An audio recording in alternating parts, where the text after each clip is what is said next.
Sorry about that. My fault, my bad. I keep hitting the finish button when I flip it, so that's totally my fault. Welcome back if you're coming back. And yeah, I'm going to just move this, center this, and then we'll get started. So there's a lot of dirty areas on this painting. There's also some great texture, which I'm sad to lose, but it's okay. I can re-add texture. This painting is quite old, so there's going to be quite a bit of heating up to do. I'm going to pull out some tools as well, because some scraping through might be in order. I definitely don't want the Charlie Chaplin anymore. I'm kind of exhausted that series. I'm a little tired of it. So let's see what else comes out of it. So you can see what happens when you start to over fuse a little bit, and like I said, it's not fusing improperly, it's fusing so that things start to blend and move. And I do have a very stable base of mixed media under here, so it'll be interesting to see what stays. There's chalk paint moving. It doesn't fuse in the same way that encaustic will. This is kind of interesting. I've moved everything away from my table today so I don't end up with fire like I had last time. There, you can see the chalk paint moving. Chalk paint doesn't fuse, so it won't move the same way. It just dries and sits on top. So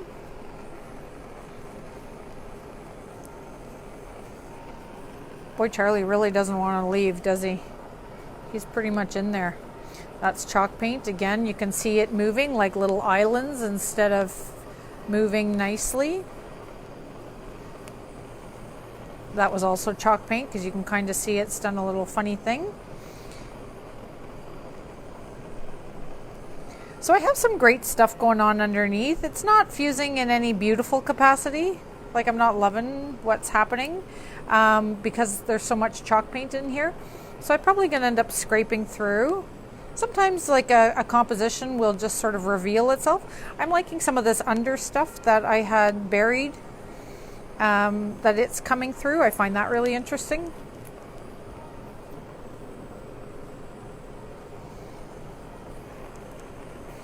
There. And the other thing it's doing is it's kind of leveling it, right? So if any of you just tuning back in, I apologize for the slight interruption. I sometimes press the finish button when I'm flipping the camera, so I have to remember to grab it from the side.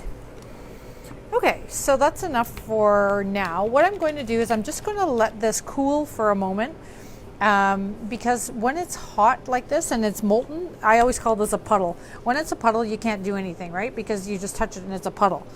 So in order to get it to do something interesting, I'm just going to let it cool. Now I have a razor blade here, which I'm going to just touch to the side of my griddle and let the wax melt off of it. Clean it. Still have some puddle areas, so I've got to let that cool. So don't forget, this took a lot of fusing and a lot of movement to get it to melt, because it was so old and it was pretty cold as well. There we go.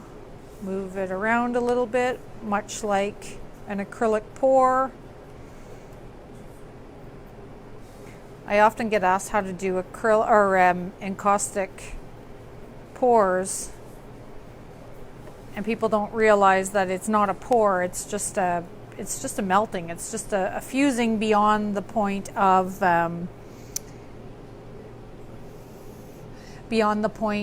just holding it or tacking it down or stabilizing it. So I'm going to remove some of the wax in certain places, see what happens. So I'm just using a blade. I have a square cutter here, cookie cutter.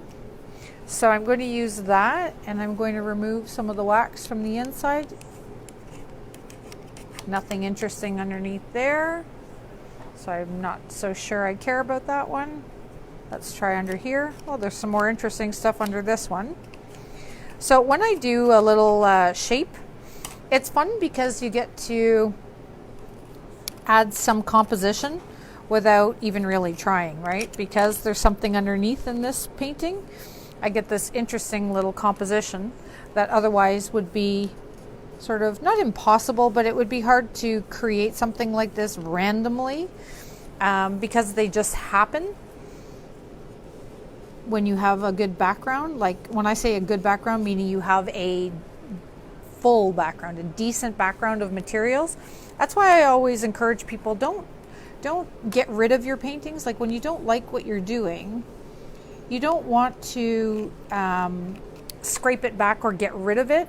You want to just keep adding, because I find that every layer is intentional, and every layer will at one point become part of the overall design. I'm going to move that this way. Part of the overall design and composition, rather than saying, oh, I hate it, I'm starting over. A better place is just to add it to your layers, right? Add it to your composition in the end, and reveal and decide what gets to stay. Push back whatever you decide you don't want to stay. I love that there's this weird little line up here that has a great relationship to this piece down here. So I'm going to sort of encourage that. There's also a nice little circle here that I can see poking through. I'm going to keep that one as well. There's some interesting stuff. And of course I have nothing in mind yet, right? Like I'm just playing with it. I'm just seeing what this painting will or when it will speak to me. And just by manipulating it, cutting through the layers, adding some shape, adding some composition, like that's a really fun part. This doesn't do anything for me, so I might get rid of some of that. Like that weird gray color, it just looks dirty. It doesn't actually look like anything in particular. So some of this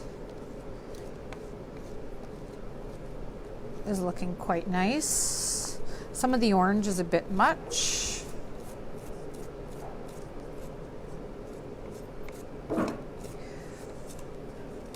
I love when I have the courage to let go of a painting, meaning that I look at it and I think, you know what, you had your moment. And whether it was exposed in a show, or you had it hanging in your house, or you had it in your studio and never finished it, whatever the case may be, I actually really appreciate those paintings for what they were, and I'm very happy to be able to move on and see what the new layer holds. I never really just can finish or consider a painting finished until it's like, I don't know, there's this moment where I just say, you know, like it's finished, but sometimes they're just finished for now, right? Until it's actually sold and hanging in someone else's house. I guess it's always still fair game for me to go back and change it or want to add to it. And this one, I have a whole pile of these boards that I actually have frames for. And most of them are like these big old antique frames, which I love. I think they're beautiful. And I think this is interesting that the painting this morning was one of those things that said, redo me. So I'm excited to see what's under here.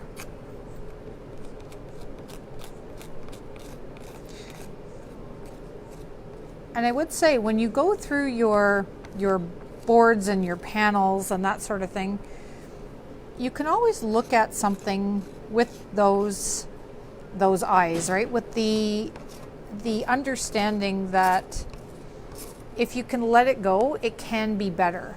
Because not everything that we finish and hang on the wall and consider done and sign our name to, in my opinion anyway, is always finished. Sometimes it's just the beginning and it has more work to go. Like there's some really great areas in here which I'm absolutely going to leave if I can, because they are just so yummy. There's a lot of ugly areas that need a bit of work, but that's okay.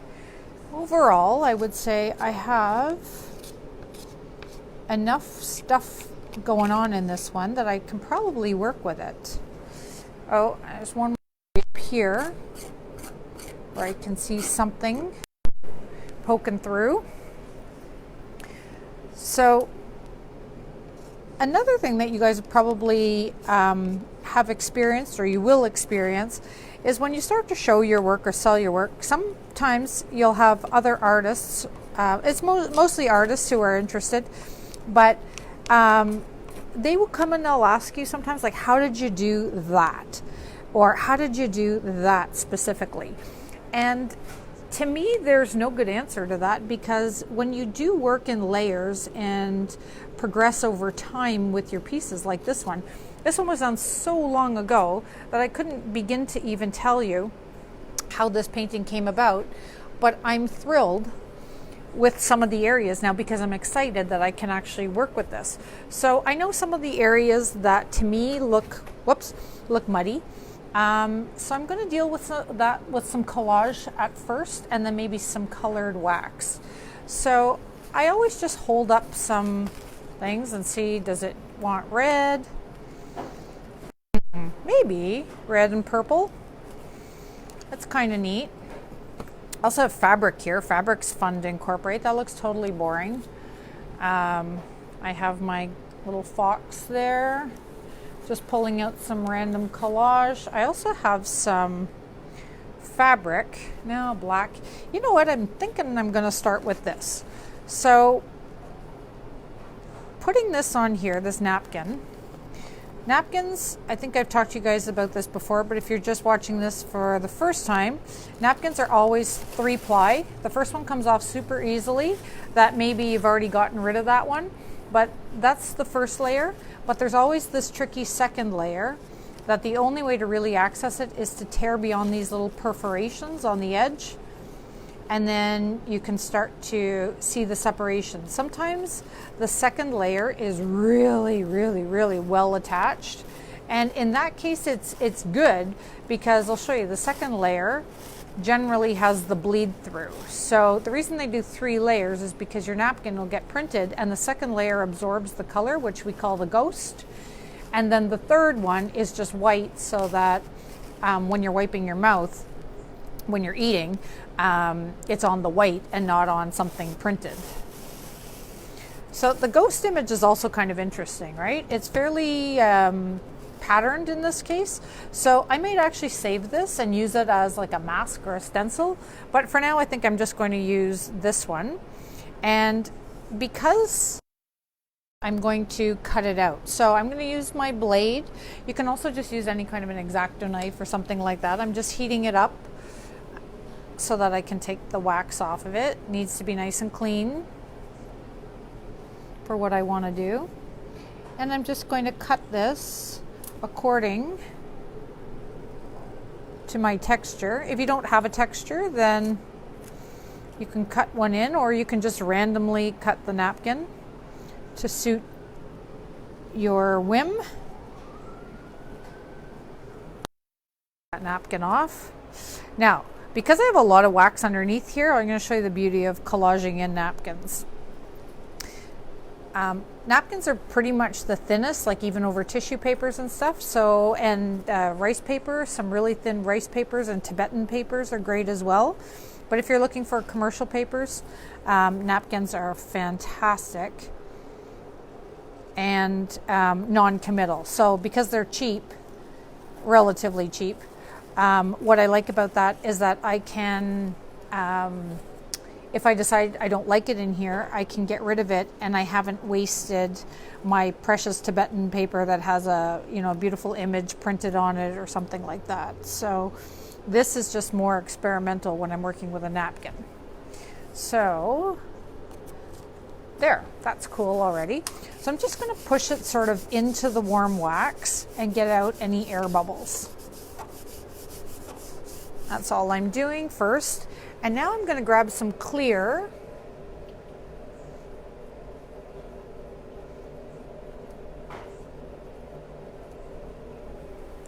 And I'm going to brush on some clear wax. Unfortunately, I only have a small brush in the clear right now, so this will take me a moment.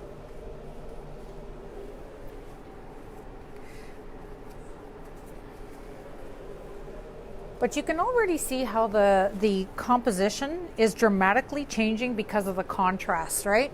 So anything that I was holding up and trying or experimenting with, or you know, when I was just like suggesting, like maybe it's this, maybe it's this, maybe it's this, the contrast wasn't there.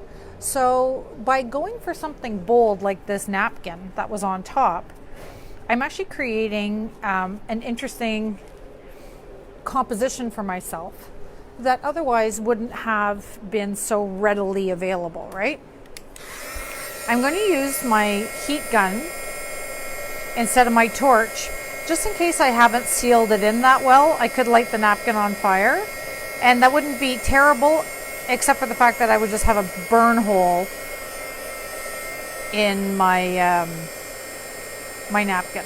So I'm just going to fuse this in.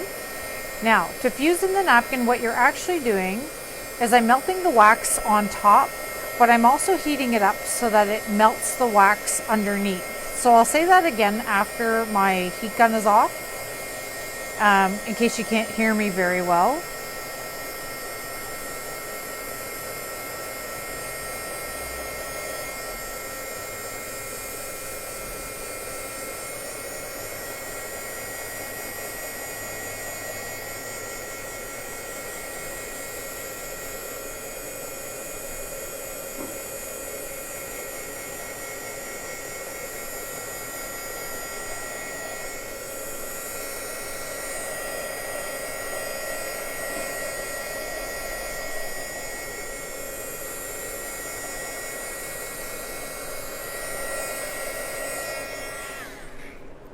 Okay, so let me explain that again. So when you're heating up a napkin or a piece of tissue or rice paper or something like that, and you've collaged it in with wax, what you want to make sure is that you're melting the wax that's on top, but as well you're warming it up to get the wax underneath to melt and to bond with the wax that's on top. And it actually, because your paper is so fine, it leaks through, and the two of them bond together, kind of sandwiching in that tissue paper. Now, if you use a heavier paper, you can't really do it that well with wax, or that easily rather, because you're going to, the paper is not as absorbent, right? So you're not getting that wax leaking through and heating up through and creating that bond between the two pieces. So generally that's why I tend to, if I'm going to collage on top, I tend to put a little bit of yes paste, or in my case I just use wallpaper paste, but that's how I hold it down. Now I'm just going to, now I know that that's in there, I'm actually just going to use my torch because it's so much faster and quieter. There we go. So you can see how well incorporated that piece is in here now, but now I have a contrast issue, right? Because this is all you see. I have a few little things taking you around, but now I need to have some relationship and some something going on in the painting. So I'm going to tame some of it, probably with some colored wax. But for me, what generally helps me ground a painting much better is when I start to bring in an image or an element to collage or something like that. So I'm just going to go through my little bins here. While I'm looking, I'm going to flip up the camera to see if you guys have any questions.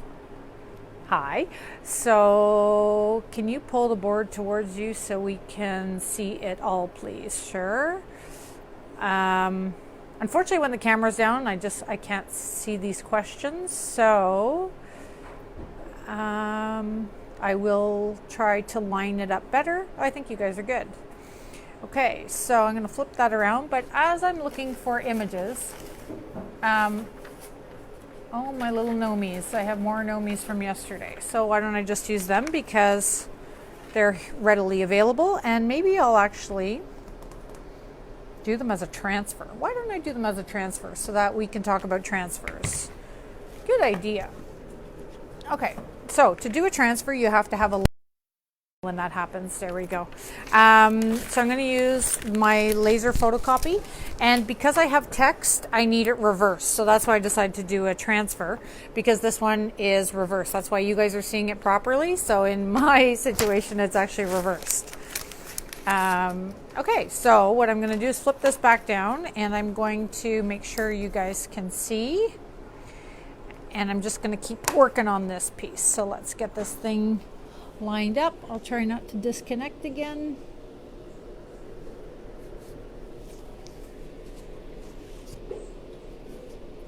There we go. Okay, so that's the whole piece. It's not a very big board. It's only 8 by 10. And yeah, so the first thing I need to do is deal with this composition, because you see how messy all this is? A little bit of mess is okay, but this is actually quite distracting now, especially in relationship to this. So I'm going to pull out some of my colors, and you guys can't see because I've got this off screen, but I'm going to start to add a bit of colored wax. So in this case, this is like a mustard yellow, and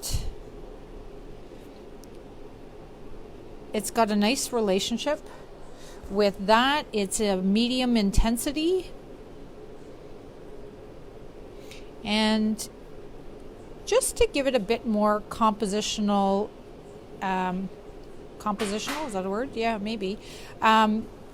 Just to make sure that the composition is actually strong, what I'm going to do is I'm going to, just like I would normally with a blade or with a scratching tool, I'm just going to add some composition lines so it helps me figure out what I'm doing here. So this one I'm going to, you see this straight one here? I'm not so big into straight lines all the time. I like them in relationship to something else. So, kind of mimicked that shape. This one always helps me figure things out. So I'm just following some lines here. It's not like I'm doing anything that strategic. It's just giving me some lines to follow. Okay, so now I can continue with my yellow in here. It's like a caramelly yellow. Not my favorite color, but I can always tune it, fine tune it afterwards with some pan pastel or something like that, instead of making a whole new color. Now I want to have a bit of relationship up there, so I'm going to bring that color or a similar color. Doesn't have to be that exact color. I'll bring a similar color up here.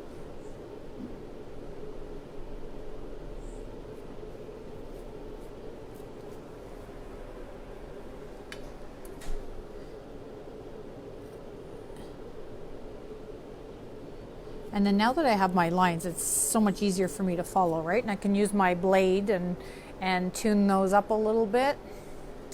And then I'm going to add a little bit of that color over here.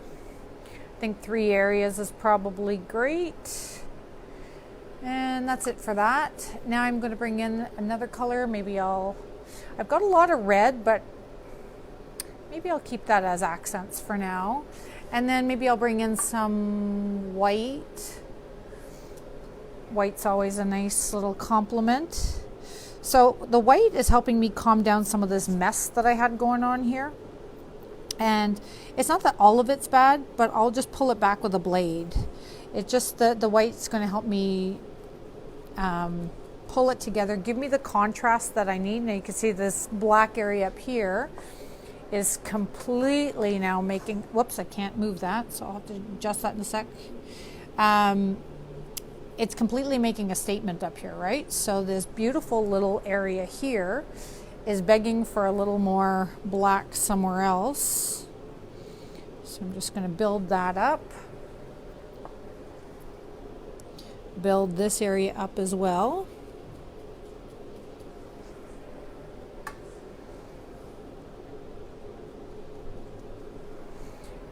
Okay, and then this area, again, I'm just cleaning up the white because it's a little messy. that's all right. Okay, build, build, build. Good. Okay.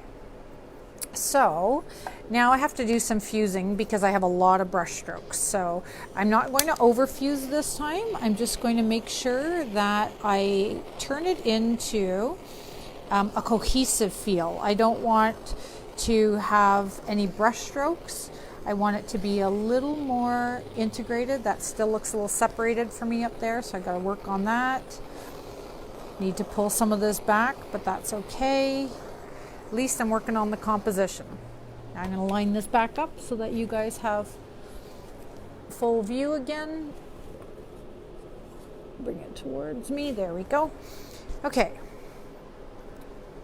So this area down here, you notice that I sort of filled it up, but I didn't mind that my brush was too big and overflowed, because now I'm just going to use my blade, now that this is still warm, clean it on my rag, and I'm just going to use a level blade, and I'm going to shave that back, and that way I can clean up that white. And then also, while I'm shaving this down, what I'm doing is I'm allowing you to view and to access a little bit of that color that was underneath, so that the mustard yellow color is not just so, actually I've changed my mind. It's not going to be called mustard anymore. It's going to be called camel. It's much more of a camel yellow brown. But anyway, it's allowing you to see through that a little bit, because I'm just shaving it down and making it a little less opaque. And so that's the prerogative, right? And because we have the privilege of having so much going on underneath, I can allow the viewer to see a little bit of what's going on in the background. I'm going to clean up that line a little bit. Again, do a little shaving. Lovely. So again, as much or as little as you want. And I'm liking the fact that there's this little bit of black that's kind of peeking through, which is having a bit of a relationship with this black up here. So that's why I'm continuing to scrape a little more. And then scrape these through a little bit. Also, that new white on top of that old white is cleaning it up a little bit. I had a really messy chalk paint situation going on. So this is nice. It's nice and clean.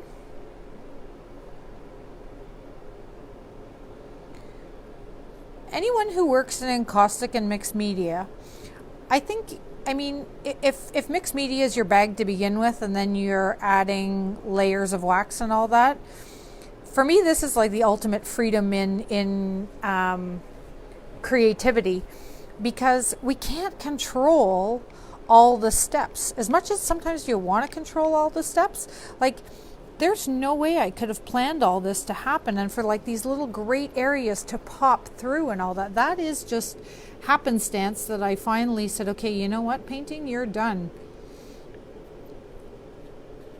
Oh my God, that's hilarious. So a little funny thing here is that my grandmother used to say, whenever she was like done with somebody, she would always say, "Goodbye, Charlie." And it's funny because I was just about to say, I was ready to say goodbye, Charlie, because I got rid of Charlie Chaplin. So goodbye, Charlie. So when you are ready to let go of the painting, or let go of the control that you were experiencing before, like that painting, there's been a few paintings that have been submitted. You guys might have seen them for Makeover Mondays. And it's interesting because I'm having a hard time, not a hard time, that's a bad thing to say.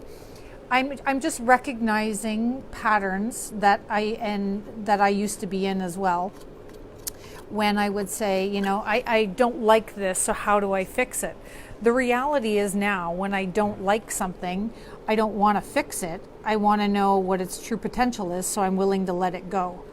So for me, when I'm willing to let go of what's underneath for the purpose of creating a background out of it only. So that's what's coming up. I feel that our limitations have been set, and you know how we say the sky's the limit, right? The sky isn't the limit when you're controlling the outcome right from the beginning. Say, well, it's going to be this, it's just going to be better. And so I find myself, when I'm able to say it's not going to be this anymore, it's going to be what it wants to be, then the sky is the limit, and I have the potential to take that painting in a million different directions. Whereas if I'm restricting myself, like if on this one I had said, oh, I want to make sure I save Charlie and I save this area and I save this area, then I would not have really had the freedom to go ahead and create that which I wanted to create. So sometimes having the courage to just say goodbye, Charlie, is really liberating, because you do open yourself up to possibility and evolution. But I have to disable Siri on my phone. There we go. So so now I have this interesting little thing happening, and now I wonder if the direction should change, right? Because now I have this interesting, and I say interesting because I'm actually interested. Like, this to me now is full of potential. So maybe my gnomes will be good, because I told you I was going to do gnomes. So let's get the platform ready for the gnomes, and then I'll deal with the rest of it. So when you're going to do a transfer, you have to have smooth wax unless you want an incomplete image. And so what that means is that the wax, like I said, I've got brush strokes in here, I've got scrape marks, I've got all kinds of stuff. I'm going to have to smooth this out a little bit, and I could do it one of two ways. One, I could just fuse it and then let the wax smooth itself out and self-level, and then I'd be ready for my transfer. But I think in my case, I'm going to build up with a little bit of wax first. It feels like a good thing to do here. So I'm just looking for a color, and I'm trying to decide if I want to introduce a new color. You see that blue in there? I might try and see if, oh yeah, isn't that good? So I'm just seeing if that blue would work in here, and I'm liking that a lot. So there's blue up here, there's blue here, now there's some blue down here. And on top of that yellow, it's creating a really nice color combination. I'm going to bring some up here because I wasn't entirely happy with that color up there. All right, beauty. Okay, so see how exciting this is now? It's way more exciting than me having controlled it before, and like, I get excited when there's potential in a painting, and I'm sure there was potential before, but the potential wasn't as liberating and as free as this one was, because I had been guiding my steps all along. So now all I'm doing is smoothing out my wax as much as I want, so that when I do my transfer, it's going to be pretty level. So that part is done. Now I'm going to clean up some of this mess that I just made by over fusing a little bit.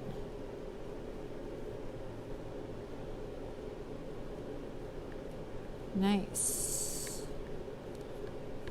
I say nice because I get excited at the little, at the, like I said, at the possibility and at the potential and at the little marks and things that happen that I couldn't have controlled if I tried. There's a bit of text that wants to poke through there. Look how crazy cool that is. Now this intense yellow, it just repeated itself, and I think that's brilliant.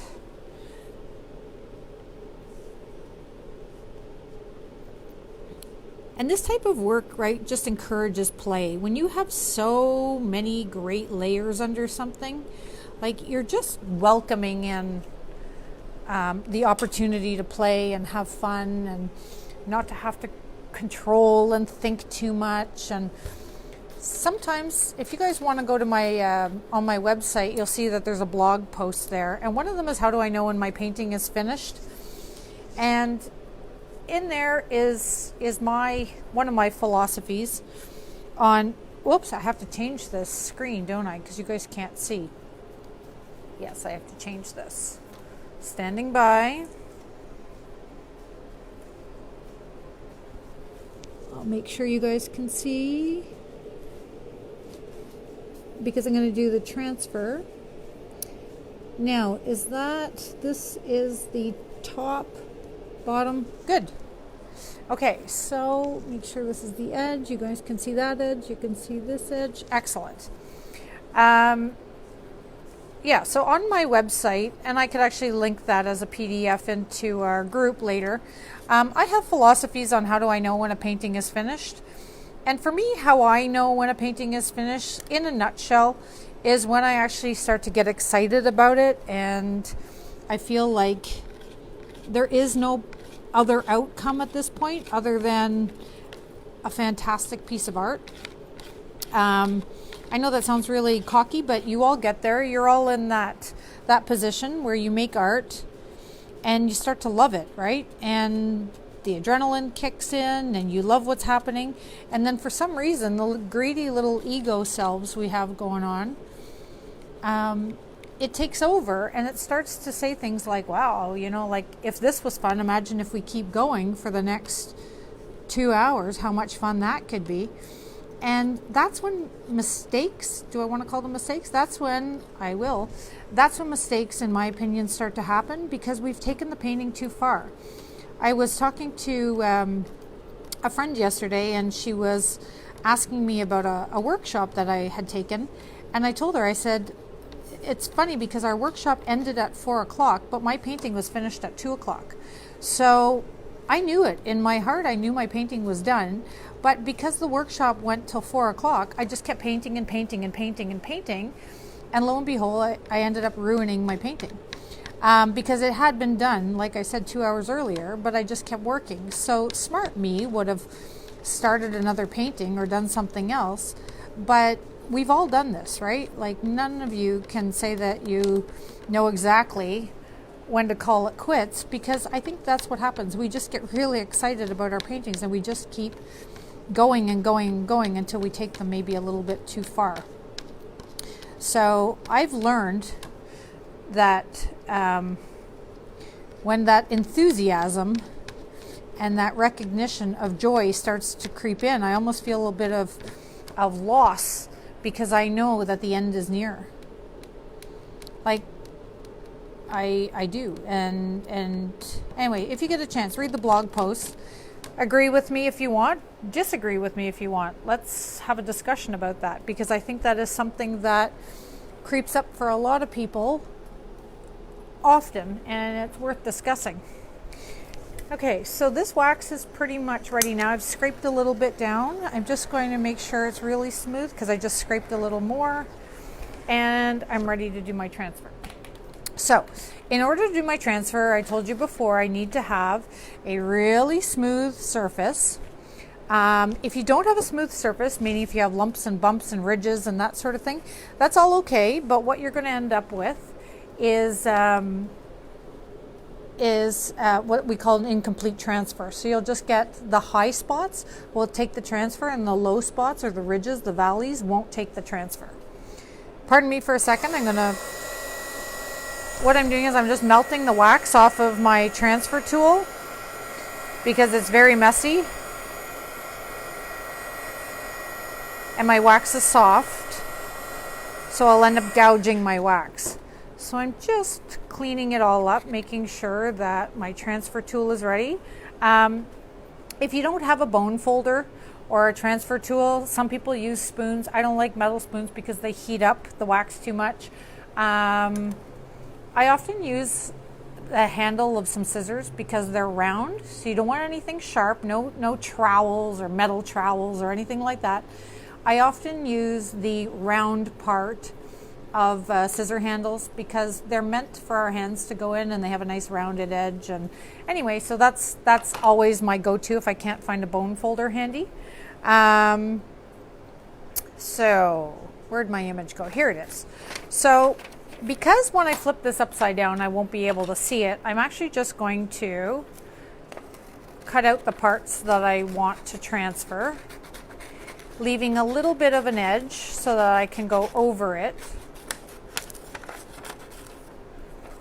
But it's going to help me line it up if I get close to the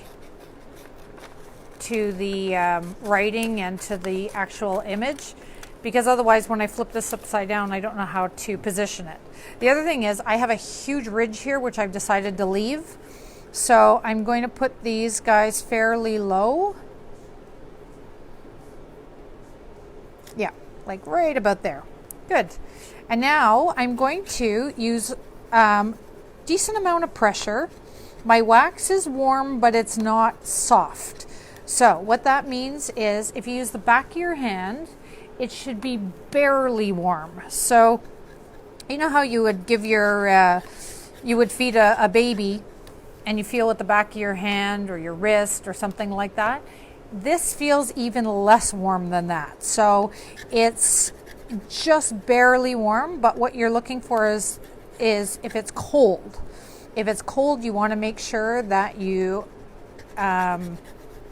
warm it up a little bit, then let it cool back down to the perfect temperature, because it is actually necessary to have it at the right temperature. If it's too soft, you're going to gouge your wax and you're just going to make lots of indents, and it's going to be really hard to remove the paper because the paper is going to be sitting like almost glued into this little warm surface. And if it's too cold, then you don't transfer the ink all that well. So I am just going to, normally I pick up my panel and I rotate it in like every direction possible, but I want you guys to be able to see. So I'm just going to keep moving and changing the direction. I always get a question, how do I know it's burnished?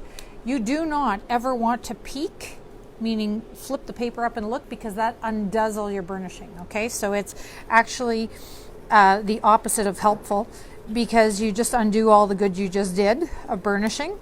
And how do you know when you've burnished? You actually don't. It's just when you're tired of burnishing and you say, I'm just going to accept the result as it is. Those people who have a lot of patience and burnish and burnish and burnish, they get the best results, because all we're doing is we're pushing the ink off of this paper into the warm wax. So if you haven't actually made real contact with that portion of the ink into the warmish wax, then it's never actually going to transfer. So it's really difficult to know how and when and how long and is it sufficient and all that. The only way is really just to test it by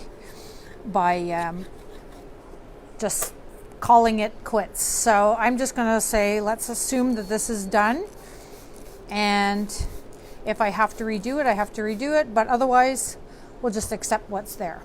So now that that was burnished, now I'm going to spray it with water, and what the water is going to do is it's going to start to eat away at the paper and just dissolve it, right?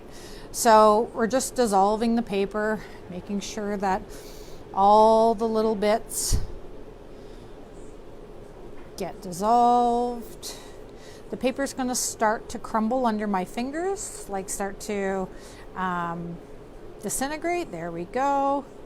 And I'm going to gently take off the first layer of paper. Paper is made like a pulp, right? So it's going to come off in layers. It's not going to come off in one fell swoop. So don't overwork it to the point where you remove everything at one time. Remove one layer of pulp at a time.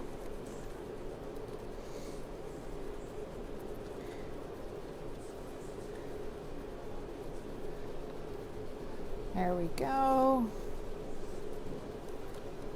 Because I had printing on the back of my paper, it's actually easy for me to see the first layer gone. But of course I don't have to worry about the backside transferring, because remember, it's only the warm wax that's picking up the part that I just burnished into it.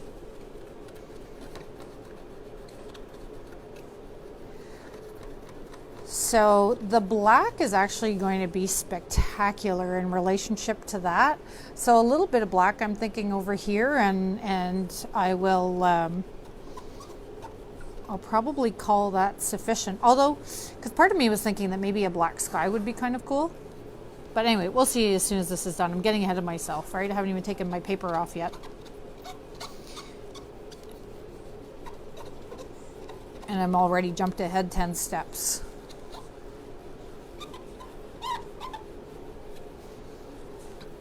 So transfers can be one of the most satisfying elements of mixed media artwork, as well as encaustic. But the truth is, it can also be one of the most frustrating things until you learn to do it well. I know one of our listeners, Margot, she said until she learned to do transfers, like it was one of those things that drew her in every time, and yet it just didn't work and didn't work and didn't work, but she was determined to make it work. And now when transfers do work for her, I think she's doing a little happy dance every single time. So this pulp is actually just paper pulp, right? So do I have something to press it into? What I've done before, see if I have something handy. Oh, yeah, okay. Let me show you this.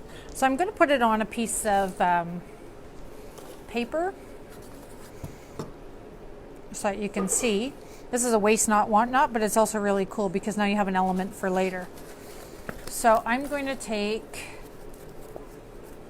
a piece of paper so that you can see what I'm doing, and so I can move it. And I'm just putting a roll of masking tape on there. It might not be enough, but I'm just going to push the pulp down to fill the shape. I definitely don't have enough, but I'm just going to press it along the edge so I have this little half moon of paper. And when that dries, it'll be like by tomorrow probably. When that's dry, you'll see I'll have this cool little element that I can add to my mixed media work. And sometimes it's those little handmade things which can give one the greatest joy, you know, because it's not made by Tim Holtz or from another company or whatever. It's actually yours. It's your own unique little thing. So I'm going to take that whole thing and slide it somewhere else to dry, and then I'll have that cool little piece of paper later on. Okay, so some more pulp I can push into that one.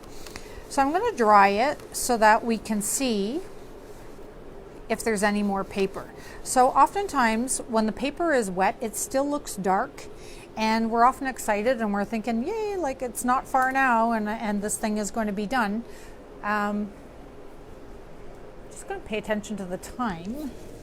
I keep losing track of time. Anyway, we'll just carry on for a minute. Sorry if I'm losing track of time, guys. Anyway, when it looks dark and then it starts to dry, that's when you can go back in and start to remove the next layer of pulp. So the next layer of pulp isn't really visible until the paper or the pulp layer dries, and then it looks white. And it's frustrating because you think, oh, I have to go back in and spray it and get it wet and take off more.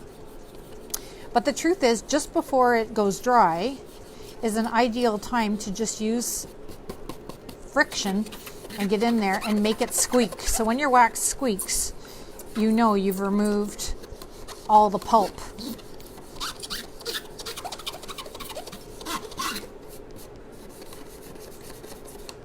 Great. Okay, so now I'm going to make sure that there's that little bit of white left in there. So I am going to just put a teeny bit of water until I get that to squeak. There we go. Take it off. Okay, now the really important part is to fuse. So remember how delicate I was talking to you about before when you fuse? If you overfuse, you're going to melt the wax and this whole image is going to be distorted. So we want to fuse super, super lightly, but we want to make sure that the wax sweats. So the term is make it sweat because you want the wax to glisten a little bit, and that means it's going to go up and grab the ink. But do use your heat gun or an embossing gun for this if you're unsure, because it doesn't take much to distort your image. There we go. There, that's looking great. I'm really happy with this. It's got a great composition feel now. It's got some very interesting elements. Because of the colors in the background, I'm able to really take advantage of those colors that are in the background. Oh, look at, even a bit of yellow just came through. That's sweet. So I'm able to take advantage of that, and it's providing a great balance and relationship. So there's black up here, black here. I'm going to do a few little detail adds, but honestly, I think it's almost done. I may decide to do the sky. I just haven't really decided. I should probably look at it in the frame. Aside from a patina and a little bit of pan pastel or something, I don't know, maybe even a bit of like maybe a few dots or some drips or something, I don't know yet. But anyway, it is a much better painting. It's a much better composition. It's way more exciting than what I had going on before. And yeah, so that is a combination of Makeover Monday and Waxing Wednesday all in one fell swoop. So like I said, we talked about before, you can redo your paint or your encaustic paintings with chalk paint, with collage, with colored wax, and this one was just a matter of over-fusing the wax and getting it to blend together and swirl and to do some funky things, but then also to reveal some of the background stuff. So you can imagine if I had pre-painted and pre-collaged and done all this great stuff in the background, when I had scraped back to my board, it would not have been nearly as exciting. So composition came just by playing and experimenting in this case. So that's it for today. I will sign off and say thank you very much, guys, for tuning in. It feels like it's been an hour. So have a great day, and tomorrow we'll see you for Trusting Thursday.